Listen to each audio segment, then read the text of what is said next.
বেরোচ্ছে বেরোচ্ছে।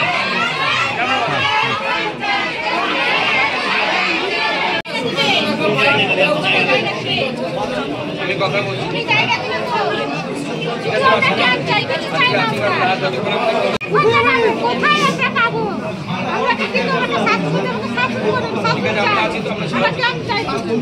আমাদের কিছু দাবি নেই, আমরা কিছু টাকা ভিক্ষা করে খাবো স্যার। আমরা আমাদের মেয়েরা বলছে অনেক দিন পরে নিয়ে চলে যাবো বলছে।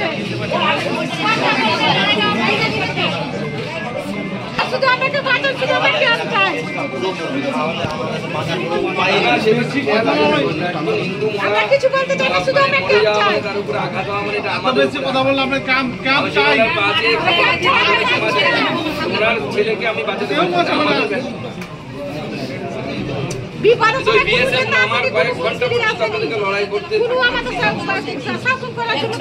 আমাদের সমস্যা কি বলুন তো? জামা কিনি, পয়সা হলে বাড়িতে কিনি, ওরাও কেনার আগে আগে ব্যবস্থা করি। আমরা আছি ঠিক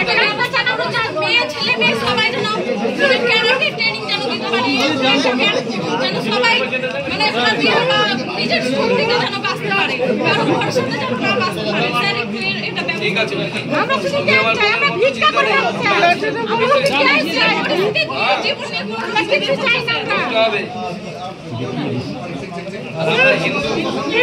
আমাদের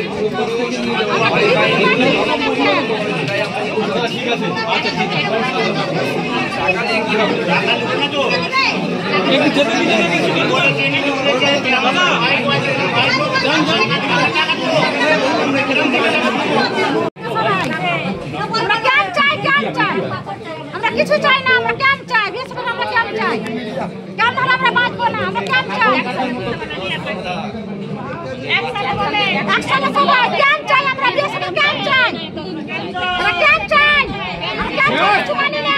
ক্যাম্প চাই, ক্যাম্প চাই, ক্যাম্প চাই, ক্যাম্প চাই, ক্যাম্প চাই, আমরা ক্যাম্প চাই।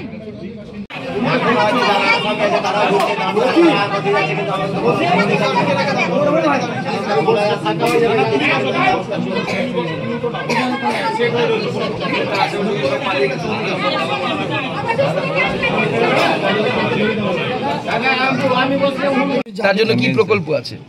দিদির গয়না প্রকল্প আছে, তাহলে সেই প্রকল্প দিতে বলুন।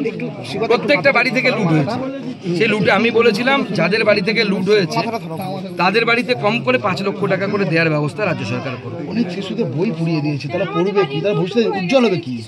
কি বলবেন? শিশুদেরকেও ছাড়েনি, অনেক শিশুদেরকে আগুনে ফেলে দেওয়া হয়েছে, এমনটাই অভিযোগ করছে। সাধারণ মানুষ যে ধরনের অভিযোগ করছে সে ভয়াবহ অভিজ্ঞতা তারা বলছে। এবং বাচ্চাদের বই সারা জীবনের 10-12 বছর ধরে পড়াশুনো করে, মানে ক্লাস 1 থেকে 12 অবধি পড়াশুনো করে নোটস তৈরি করা, বই সমস্ত কিছু পুড়িয়ে দেওয়া হয়েছে। ভয়ঙ্কর পরিস্থিতি। এরকম দাঙ্গা তো আমরা মানে পশ্চিমবঙ্গে এর আগে কখন হয়েছে আমরা মনে করতে পারছি না। যদি কোনো কিছু ঝামেলা হয় প্রথম টার্গেট হয় মুর্শিদাবাদ, রঘুনাথগঞ্জ, শামশেরগঞ্জ। কেন? ওই যে স্বাধীনতার সময় আমরা যে ভুলটা করেছিলাম, স্বাধীনতার সময় আমাদের যারা নেতা ছিল তারা ভুল করেছিলেন। কি ভুলটা করেছিলেন?